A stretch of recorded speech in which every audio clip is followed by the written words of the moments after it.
मसीह में मेरे प्रिय भाई बहनों, आप सभी को प्रभु यीशु मसीह के नाम में जय मसीह की।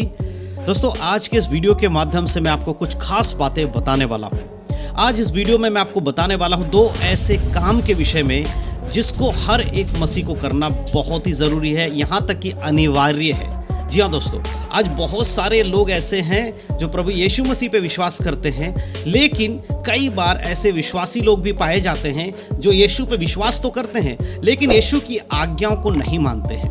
बहुत सारी ऐसी आज्ञाएं हैं जो आज भी बहुत सारे लोगों को पता भी नहीं है। बहुत सारे मसीह लोग चर्च जाते हैं, बाइबल पढ़ते हैं, प्रार्थना करते हैं, लेकिन उनके जीवन में कुछ ऐसी बातें हैं जो कि नहीं है, जो बाइबल के अनुसार होनी चाहिए। यीशु मसीह की कुछ ऐसी आज्ञाएं हैं जो हर विश्वासी को मानना ज़रूरी है। अगर आप एक विश्वासी हैं, खुद को विश्वासी कहते हैं, बिलीवर्स कहते हैं, तो आपको ये दो आज्ञाएं, जो दो बातें आज मैं बताने वाला हूं, ये दो काम आपके जीवन में होना अनिवार्य है, आपके जीवन में होना ही चाहिए। वो दोनों कौन से काम हैं, इस वीडियो के माध्यम से मैं आपको बताऊंगा। बहुत कम ऐसे लोग हैं जो YouTube पर वीडियो बनाते हैं और इस काम के बारे में आकर बताते हैं कि प्रभु यीशु मसीह ने ये काम करने के लिए कहा है और इस काम को करना ज़रूरी है। बहुत कम ऐसे लोग हैं, बहुत लोग बनाते भी हैं लेकिन बहुत गिने चुने लोग ऐसे वीडियोस बनाते हैं। तो मैं आज आपको दो ऐसे काम बताने वाला हूँ बाइबल से जिसको हर एक विश्वासी को करना ज़रूरी है। अगर आप एक विश्वासी हैं और आप ये दो काम नहीं करते हैं तो फिर आपका आत्मिक जीवन ठीक है, इसके बारे में विचार करना होगा। तो वो दो कौन से काम है इस वीडियो में मैं आगे आपको बताने वाला हूं। इसलिए वीडियो को बड़े ध्यान से देखिएगा, समझने की कोशिश करिएगा, क्योंकि अगर आप इन बातों को नहीं समझेंगे तो हो सकता है कि आप यीशु मसीह की आज्ञा को तोड़ दें। और यीशु का मसीह का जो वचन है, वो वचन में इस प्रकार से यीशु मसीह कहते हैं, जो कोई मुझसे प्रेम रखता है वो क्या करेगा, मेरी आज्ञाओं को मानेगा, यीशु की आज्ञा को मानेगा। तो जो यीशु की आज्ञा नहीं मानेगा, वचन के अनुसार जीवन नहीं जिएगा, वो कहाँ जाएगा, वो नरक में जाएगा, वो स्वर्ग में यीशु के संग नहीं जाएगा। इसलिए ज़रूरी है कि हम बाइबल के अनुसार खुद को हमेशा परखें, खुद को देखें कि हम प्रभु के संग चल रहे हैं कि नहीं चल रहे हैं। तो वो कौन सी दो काम है जो मुझे आपको बताना है, वो इस वीडियो में आप जान पाएंगे। तो सबसे पहले मैं आपके लिए वचन पढ़ना चाहता हूं और उसके बाद मैं आपको बताऊंगा कि किस तरह से हमें अपने जीवन में इन बातों को लागू करना है। तो बड़े ध्यान से आज के इस वीडियो को देखिएगा। सबसे पहले मैं आपके लिए पढ़ना चाहता हूं मत्ती रचित सुसमाचार और उसका 19 अध्याय और उसका 19 आयत। 19 के 19 में जब हम पढ़ते हैं तो देखिए वहां पर लिखा है, अपने पिता और अपनी माता का आदर करना और अपने पड़ोसी से अपने समान प्रेम रखना। क्या आपने इस शब्द को सुना है, इस वचन को सुना है? यहाँ पर प्रभु यीशु मसीह कहते हैं कि अपने पिता और माता की आदर करना और अपने पड़ोसी से अपने समान प्रेम रखना। आज बहुत सारे लोग ये दोनों आज्ञाओं को एक साथ नहीं मान रहे होते। कुछ लोग अपने पड़ोसियों से प्रेम रख रहे होते हैं लेकिन अपने माता पिता की आदर नहीं कर रहे होते हैं। अपने पिता का आदर नहीं करते, अपनी माता का आदर नहीं करते। एक सच्चे विश्वासी का लक्षण है ये। अगर उसके माता पिता हैं तो उनका आदर करना एक सच्चे विश्वासी का लक्षण है, होना ही चाहिए उसके अंदर। चाहे आपके माता पिता प्रभु पर विश्वास करते हो या ना करते हो, अलग बात है, लेकिन एक पुत्र होने के नाते, एक पुत्री होने के नाते एक विश्वासी का काम क्या है, वो अपने पिता का, अपनी माता का आदर करे। आज बहुत सारे ऐसे विश्वासी लोग हैं जो अपने माता पिता का आदर नहीं करते। तो मेरे प्रियो, अगर आप अपने पिता और माता की आदर नहीं करते हैं तो क्या आप यीशु मसीह के वचन को मान रहे हैं? क्या आप यीशु मसीह से प्रेम कर पाएंगे? अगर आप यीशु के वचन के अनुसार ही नहीं चल रहे तो फिर आप कैसे कह सकते हैं कि आप यीशु से प्रेम रखते हैं? और साथ ही साथ यीशु मसीह कहते हैं अपने पड़ोसी से अपने समान प्रेम रख। किसके समान प्रेम रखना है? अपने समान प्रेम रखना है। इसका मतलब ये नहीं है कि जैसे हम किसी और से प्रेम कर रहे हैं उस तरह नहीं। प्रभु कह रहा है अपने पड़ोसी से क्या करना है, अपने समान प्रेम रखो, जैसे आप खुद से प्रेम करते हो। क्या आप खुद को चोट पहुंचाओगे कभी भी जानबूझकर? क्या आप अपने हाथ में हथौड़ा लेकर अपने दूसरे हाथ में मारोगे? क्या आप अपने एक शरीर के एक अंग से दूसरे अंग को चोट पहुंचाओगे? नहीं पहुंचाओगे। आप अपने शरीर को साफ सुथरा रखते हो। क्यों? क्योंकि वो आपका शरीर है, अपने आप को शुद्ध रखने की कोशिश आप करते हो। लेकिन जब बात आती है पड़ोसियों से प्रेम रखने की, क्या आप इस तरह का प्रेम पड़ोसियों से रख पाते हैं?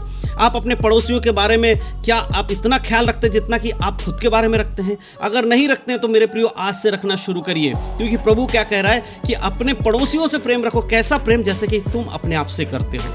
क्या आप कभी अपने नुकसान करने के बारे में सोचेंगे? कभी नहीं सोचेंगे। तो फिर आप अपने पड़ोसियों के नुकसान के बारे में क्यों सोचते हैं? देखिए छोटी छोटी बातें हैं, हो सकता है आपके लिए छोटी बातें होंगी, हो सकता है इसके ऊपर आपने ज़्यादा वीडियो यूट्यूब पर नहीं देखा होगा, प्रचार भी बहुत कम सुना होगा, लेकिन मेरे प्रियो ये छोटी छोटी बातें ही आपको स्वर्ग जाने के योग्य बनाती हैं। और इन्हीं छोटी छोटी आज्ञाओं को तोड़ने वाला व्यक्ति यीशु के आगमन पर उसके संग स्वर्ग में नहीं जाएगा। इस बात को भी आपको ध्यान रखना है। तो सबसे पहला काम क्या है? अपने पिता का, अपने माता का आदर करें, अपने पड़ोसियों से अपने समान प्रेम करें। और दूसरा वचन दूसरा काम जो हम देखेंगे बाइबल से, वो हम पढ़ेंगे लूका रचित सुसमाचार और उसका 6 अध्याय और उसका 31 आयत। तो देखिए यहाँ पर क्या है, लूका 6 का 31 जब हम पढ़ते हैं तो यहाँ पर लिखा है, जैसा तुम चाहते हो कि लोग तुम्हारे साथ करें, तुम भी उनके साथ वैसा ही करो।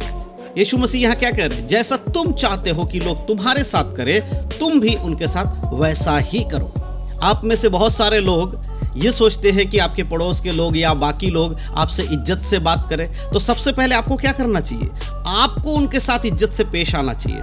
आप दूसरों से चाहते कि कोई आपको आकर जय मसीह की बोले, तो सबसे पहले आपको क्या करना चाहिए? उनके साथ जय मसीह की बोलना चाहिए। जब आप कलीसिया में आते हैं तो आपको लगता है कि कोई आके मुझसे हाथ मिलाए, तो उससे पहले आपको क्या करना चाहिए? खुद जाकर उससे हाथ मिलाना चाहिए। जब आप सोचते हो कि कोई मुझसे मेल करे आकर, जो कोई आपका शत्रु है, आपसे शत्रुता रखता है और आपके मन में है कि आप उससे मेल करो, तो सबसे पहले आपको करना चाहिए उसके पास जाके मेल करना चाहिए। यानी कि जो कुछ आप दूसरों से पाना चाहते हो, आप खुद उसके लिए वैसा करना सीखो।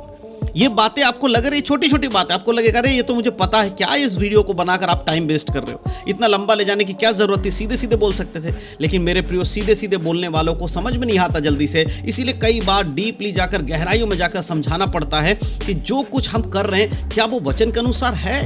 आप सोच कर देखिए, आप बहुत लोगों से तो उम्मीद रखते हैं कि वो आपकी इज्जत करें, लेकिन आप खुद कितने लोगों की इज्जत करते हैं? आपके आसपास बहुत सारे ऐसे लोग हैं जो प्रभु यीशु मसीह पर विश्वास नहीं करते। तो आपका नजरिया क्या है उनके प्रति? आप क्या सोच रखते हैं उनके प्रति? वो लोग सत्य को नहीं जानते हैं। हो सकता है कि वो इधर उधर की चीज़ों को कर रहे हों, मूर्ति पूजा करने वाले व्यक्ति होंगे, हो सकता है कि वो अन्य जातियों से अलग अलग कार्य को करते होंगे, लेकिन उसके वजह से क्या आप उनसे मुंह फेर लोगे? नहीं मेरे प्रियो, प्रभु ने हमें कभी भी दूसरे लोगों से शत्रुता करने के विषय में नहीं कहा। वो सत्य को नहीं जानते इसलिए वो ऐसा कर रहे हैं। लेकिन जिस दिन आप उन्हें सत्य को बताएंगे, यीशु के वचन को बताएंगे, उनका मन परिवर्तन होगा और वो भी यीशु को जानेंगे और आपके जैसा जीवन जिएंगे। इसीलिए आप अपने पड़ोसी से अपने समान प्रेम रखिए, उनके साथ शत्रुता मत करिए। अगर आप उम्मीद रखते हैं कि वो आपको इज्जत दे, तो आपको सबसे पहले उन्हें इज्जत देना होगा। उन्हें इज्जत देने का मतलब ये नहीं है कि वो कोई गलत काम कर रहे हैं उसमें भी आप उनके सहभागी हो रहे हैं। नहीं मेरे प्रियो, यहाँ वो काम करना है जो वचन के अनुसार सही है। वचन के विरोध में जाकर आप कोई भी काम ना करें। ये 2 ऐसे काम हैं जो हर विश्वासी के जीवन में होना चाहिए। अगर आप यीशु के साथ चलना चाहते हैं तो जरूर करें ये 2 काम। पहला काम कौन सा है? अपने पिता और माता का आदर करें, अपने पड़ोसियों से अपने समान प्रेम रखें। और दूसरी आज्ञा क्या है? दूसरी बात क्या है? दूसरा काम क्या है? वो है कि आपको क्या करना होगा? जैसा आप चाहते हैं कि कोई आपके साथ करे, वैसा आप उसके साथ पहले करो।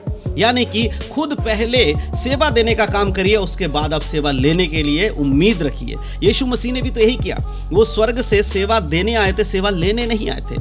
आज हम लोग इस संसार में हैं तो हमारा काम सेवा देना है, सेवा लेना नहीं है। एक समय आएगा जब हमें आराम मिलेगा, लेकिन आज हमें प्रभु के काम को करना है। अगर हम चाहते हैं कि हमारे आसपास के लोग प्रभु पर विश्वास करें, तो हमें करना क्या होगा? हमें सबसे पहले उन्हें सुसमाचार सुनाना होगा। जैसा हम चाहते हैं कि वो हमारे लिए करें, तो हम पहले उनके लिए करें। अगर हम चाहते हैं वो हमारी इज्जत करें, तो हम उनके लिए इज्जत करें। यही है, इसी वजह से आज बहुत सारे मसीह लोग इन छोटी छोटी बातों पर ध्यान नहीं देते। क्या आप भी एक ऐसे मसीह हैं जो कहने के लिए तो मसीह हैं, लेकिन वचनों के अनुसार जीवन नहीं जीते? ये 2 वचन तो बहुत छोटे हैं, लेकिन मेरे प्रिय ऐसे बहुत सारी आज्ञाएं हैं। प्रभु यीशु मसीह ने अपने पहाड़ी उपदेश में ऐसे बहुत सारी आज्ञाओं को प्रभु यीशु मसीह ने दिया था, जिन्हें हमें मानने की ज़रूरत है। लेकिन आज बहुत सारे लोग हैं जो इन आज्ञाओं को मानते नहीं हैं। लेकिन अगर आप प्रभु में बढ़ना चाहते हैं, प्रभु के साथ चलना चाहते हैं, तो इन आज्ञाओं को, छोटी छोटी बातों को मानना सीखना होगा और इसके अनुसार जीवन जीना होगा। तो मैं विश्वास करता हूँ इस वीडियो के माध्यम से जो बातें मैंने आपको बताया आपको समझ में आया है। अगर आपको वीडियो समझ में आया है तो अपने मसीह भाई बहनों में शेयर जरूर करिएगा, ताकि उन लोगों तक भी परमेश्वर की शिक्षा और वचन पहुंचे और वो भी उसी प्रकार का जीवन जी सके जैसे मसीह यीशु हम सबसे चाहते हैं। प्रभु इन सारे बातों के द्वारा आप सबको आशीष दे। यीशु मसीह के नाम में सबको जय मसीह की। God bless you.